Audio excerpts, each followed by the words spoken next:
Salut à tous les amis, c'est Rakan, j'espère que vous allez bien. Aujourd'hui on se retrouve dans une nouvelle vidéo où je vais aborder 3 histoires de légendes urbaines. Donc sans plus attendre, on est parti pour en découvrir un peu plus sur les mystères qui habitent notre monde. Alors cette première histoire va concerner une personne qui s'appelle Charlie Noonan. Charlie Noonan, c'était un amateur de folklore qui traversait un peu le monde à la recherche d'histoires un peu horrifiques, paranormales. Il était très intéressé par ce domaine-là et il était toujours partant pour enquêter sur ces phénomènes, pour expliquer si c'était effectivement paranormal, et il essayait de trouver des explications ou de rencontrer ces phénomènes, ou si c'était quelque chose en fait qui était totalement exagéré et qu'en fait il n'y avait rien de paranormal derrière tout ça. Pour vous resituer la chose, Charlie Noonan vivait dans les années 1900 aux États-Unis. Ce qu'il faisait, c'est répertorier tout un panel d'histoires surnaturelles dans le but d'écrire un livre. Il était marié à une femme qui s'appelle Ellie. Un jour, un fermier d'Oklahoma lui raconte une histoire qui va l'intriguer. Ce fermier va dire que dans un endroit très isolé vit une femme plutôt mystérieuse. Il va également dire que cette femme n'est pas une femme, mais que c'est quelque chose d'autre. Quelque chose qui se cache sous le voile et qui se fait passer pour une femme. En plus de ça, elle n'a jamais été aperçue sans un gros chien près d'elle. Étrange, n'est-ce pas? Eh bien, il n'en faut pas plus à notre bon vieux Charlie pour qu'il aille enquêter directement sur place. Il voulait absolument avoir du coup les réponses à ces questions.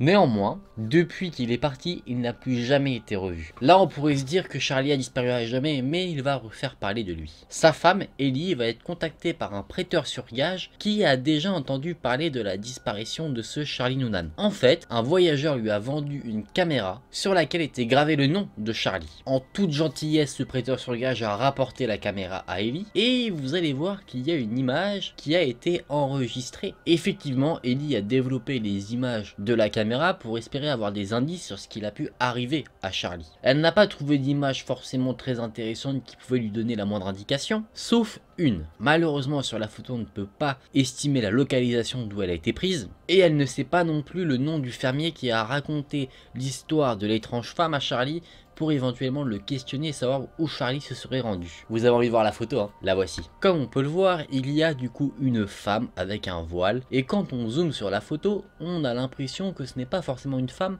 mais peut-être quelque chose d'autre. Est-ce que ce serait un homme qui se fait passer pour une femme? Est-ce que c'est quelque chose qu'on ne peut pas identifier? Ça reste un vrai mystère. Néanmoins, il y a eu quelques recherches quand même sur cette histoire qui reste quand même une légende urbaine. On n'a pas retrouvé le nom de Charlie Noonan. On n'a vraiment aucun enregistrement à son propos. Donc est-ce qu'il a vraiment existé ou est-ce que c'est une histoire qui a été inventée de toutes pièces? On n'en sait rien. On peut partir du postulat que tout cela n'est qu'invention. Mais si on se disait que c'était réel, qu'est-il arrivé à Charlie? Est-ce qu'il a fait une mauvaise rencontre? Est-ce que le voyageur qui a rapporté sa caméra aurait peut-être été l'auteur de sa disparition? Est-ce que Charlie a rencontré effectivement cette étrange personne qui lui a fait du mal? Est-ce que Charlie a décidé de quitter sa femme et d'aller vivre sa vie à l'autre bout du monde?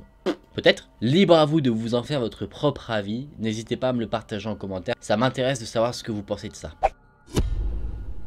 Je vais maintenant vous conter l'histoire d'une étrange famille, la famille Lincoln. Rien à voir avec Abraham Lincoln, c'est une toute autre famille qui a moins bonne réputation. Dans les années 1890, une étrange famille s'est installée dans une ville, en Virginie. Ils se sont appelés les Lincolns. Toute la famille était présente. Le père, la mère, la fille et les deux fils. Ils vivaient dans un endroit plutôt dégueulasse, c'était assez creepy là où ils vivaient, il y avait beaucoup de désordre, c'était très sale, comme si c'était un squat. Ils avaient également un physique pas très accueillant, des yeux un peu morbides, ils ne souriaient jamais, le teint pâle, la peau sur les os. En soi, si on arrivait dans la ville, c'était pas les personnes qu'on voulait rencontrer en premier. Ils refusaient totalement de sociabiliser avec le reste de la ville. D'ailleurs, la journée, ils restaient principalement chez eux, ils ne sortaient que le soir où ils s'amusaient de temps à autre à effrayer les habitants de la ville. Forcément, il y a mieux comme voisin. Dans les années 1900, un des enfants Lincolns, un garçon, a attaqué une petite fille du village et l'a même assassinée. Cette victime était la fille d'une personne assez influente dans la ville. Les habitants qui étaient totalement enragés par cette atrocité sont partis à la recherche du jeune meurtrier. Ils l'ont trouvé et ils l'ont pendu à un arbre à l'extérieur de la ville. Aux funérailles de la petite fille, celle qui a été assassinée par le garçon Lincoln, toute la famille s'est présentée, ils étaient tous enragés comme s'ils étaient possédés, et le père a ajouté une malédiction sur la ville en disant que le destin des parents de la petite fille serait tragique et funeste. Peu de temps après ça, on a retrouvé le père et la mère de la petite fille qui a été assassinée dans des conditions pas très réjouissantes. Effectivement, on les a retrouvés totalement mis en pièces, sans qu'on ne sache pour autant qui était l'auteur des faits. Même si forcément on a quelques doutes.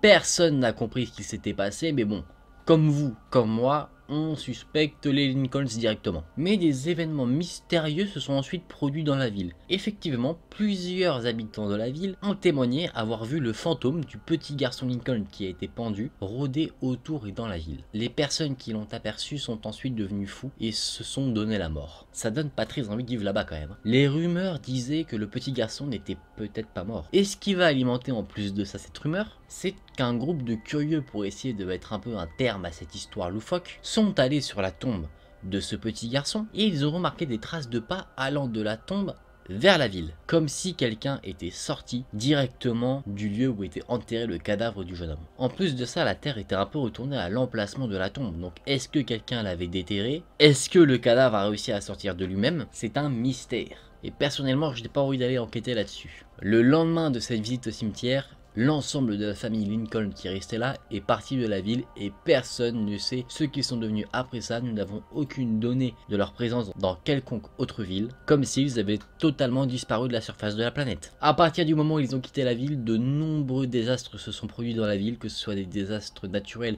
ou des séries de meurtres ou de disparitions. Quand je dis désastres naturels, ça va être des inondations, des tornades, des tremblements de terre. Donc pouvons-nous dire que cette ville a été maudite par les Lincolns, que cette famille était possédée ou qu'elle était elle-même composée d'entités démoniaques? C'est un mystère auquel je vous invite à réfléchir. En tout cas, si vous croisez une famille qui ne sort que la nuit et qui évite de sociabiliser avec les personnes de jour, méfiez-vous, peut-être sont-ils toujours parmi nous.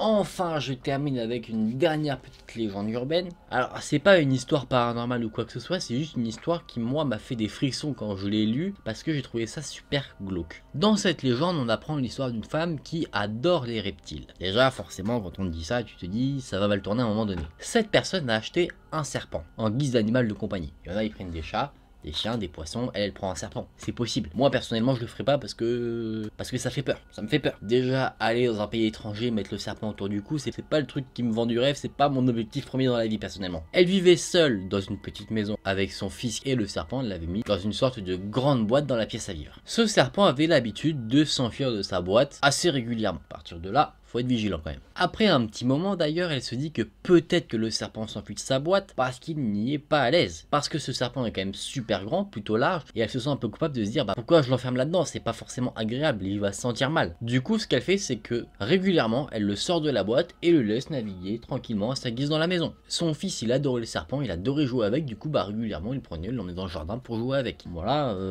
encore une fois, je l'ai déjà dit. Dans ce genre d'histoire, les gens sont souvent un peu cons. Et là, on a encore un exemple. À quel moment tu laisses ton gamin jouer avec le serpent? La seule explication logique que je trouve à ça, c'est que la personne déconne. C'est tout. Un matin, la femme se rend compte que son serpent a arrêté de manger. 3 jours passent et le serpent ne mange toujours pas, donc sa propriétaire s'inquiète. Elle se dit que peut-être le serpent il est malade, donc elle appelle le vétérinaire et elle lui demande est-ce que c'est normal pour un serpent d'arrêter de manger. Le vétérinaire lui répond que ça dépend. Dans la nature, les serpents doivent parfois survivre de longs mois sans manger, ou sinon des fois s'ils se retiennent de manger en préparation d'un gros repas quand ils ont repéré par exemple une proie. Ils peuvent aussi en avoir marre de manger toujours la même chose. Ils aiment bien qu'on change parfois leur nourriture. Moi personnellement, je sens la couille venir. La femme change donc régulièrement l'alimentation du serpent, mais le serpent il n'y touche toujours pas. Un soir, pendant la nuit, la femme se réveille et elle remarque le serpent qui est tout étendu de tout son long derrière elle. Elle trouve que c'est un peu étrange, du coup elle le prend, elle le remet dans sa boîte. Quelques jours plus tard, son fils joue dans le jardin avec le serpent comme il avait l'habitude de faire. La femme faisait la vaisselle et à un moment donné, elle remarque que son serpent est de nouveau allongé de tout son long à côté de son fils. Là, la femme commence à paniquer et se dit mais mon Dieu, mon serpent est en train de mourir en fait. On a l'enfant qui est allongé dans l'herbe, le serpent qui est allongé à côté, elle se dit mais qu'est-ce qui se passe quoi, il y a un problème. Mon serpent va pas bien, faut que je l'emmène chez le vétérinaire, faut que je le soigne. Elle se précipite donc vers le téléphone, elle appelle le vétérinaire et là, elle lui redit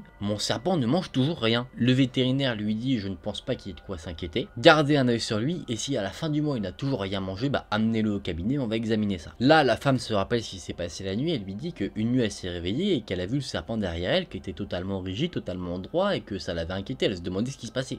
Là, le vétérinaire lui dit oh mon Dieu. Déjà, quand t'as un docteur ou un vétérinaire qui te dit ça, tu te dis je vais mourir. Le docteur lui dit en plus vous devez vous écarter de ce serpent et l'enfermer quelque part. La femme lui demande pourquoi, qu'est-ce que ça veut dire? Et le vétérinaire lui dit il fait ça quand il vous mesure. La femme elle comprend pas trop, elle veut dire me mesurer. Et là le docteur il dit ils font ça pour vous mesurer pour ensuite vous manger. Là la femme se retourne vers la fenêtre et va jeter un coup d'œil au jardin et ce qu'elle aperçoit c'est son serpent. Son fils n'est plus là mais elle le retrouve très vite. Elle voit une une espèce de boule qui est en train de s'engouffrer dans la gorge du serpent. C'est chaud. Voilà pourquoi je ne veux pas d'animaux vraiment très sauvages chez moi. J'ai pas envie de dormir et que je me réveille, hop, c'est quoi? Oh bah tiens, je suis dans un serpent. Mauvaise idée. Bon les amis, maintenant je vous ramène en sécurité avec moi. Là où vous êtes à l'abri de tout danger domestique, de danger d'animaux sauvages, de dangers paranormaux. Bon les amis, j'ai trouvé ces histoires vraiment super intéressantes. Le truc du serpent, c'est pas paranormal du tout, mais j'ai trouvé ça super glauque, ça m'a fait des petits frissons, donc j'avais envie de vous le partager avec ça pour vous faire un peu frissonner derrière votre écran. J'espère que ces histoires vous ont intéressé, hein. Je sais que c'est des légendes urbaines, donc c'est sûrement des fictions, mais il y a peut-être une petite part de vrai dans tout ça. En tout cas, si vous, ça vous a intéressé, bah n'hésitez pas à me le dire en commentaire si vous voulez que je vous en raconte d'autres, parce que j'en ai pas mal en stock. Si la vidéo vous a plu, n'hésitez pas à liker la vidéo et à vous abonner à la chaîne. Nous on se retrouve très vite dans une prochaine vidéo. Salut!